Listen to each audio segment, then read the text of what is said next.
Hementxe daukagu Jon Andueza idazlea, idazle oparoa, horrezen duzu lehenko gunean oparo zer zen emankor liburu asko idatzi ditu, bera kontatuko ditu, baina bai aipatu nahi dizuet ikastolan lehenengo mailan irakurtzen dugula lepoan hartu Jonena, bigarren mailan larun batean Bukowski, hirugarren mailan Magali ezagu bakarrik eta Danba, eta laugarren mailan Luaren Itzala.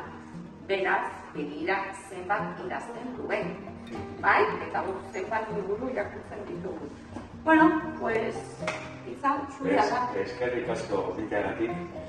Honezkero hirugarren aldiz ez da nator Balmasedara, zuen ikastola honetara bisita egitera, eta niretzako beti plazer bat izan da. Besteak beste, beti oso harrera politak egin izan doztielako. Zera sortu zen, gaur egun Suizarra ikastolarekin duan harremana, ez da? Akordatzen naiz, lehenengo aldiz oporrik nintzenean, justu orduan, ikastolak 50 urte betetzen zituen, eta orduan, iratzek ezkeratu ziren, grabatuko genuen bideotxo bat, eta animatuko nintzen, zoriontzen, ez da, 50 urteko ibilbideagatik Suizarra ikastola, orduan egin genuen grabazio txiki bat, hemen behirak batioan, eta zein izan zen nire sorpresa, handik hilabete batzutara edo aste batzutara, jaso nuenean nola Suizarra ikastolak egin zituen hainbat bideo ezberdin, eta ni agertzen ditzen, eta norekin, eta Jose Angel Iribarrekin. Bai, atletikak eduki dagoen mito handienarekin.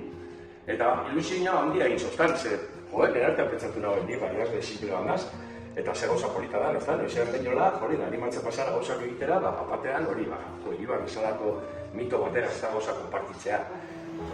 Jose Angel Iribar naiz, eta zoriondu nahi dizuet, zuen 50 urte betetzean.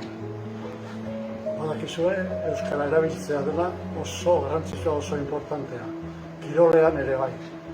Animatzen zaituztet, erabilera hori egunero egitea. Ezarka da handi bat hori eta ospatu ondo zuen 50 urte hurrena.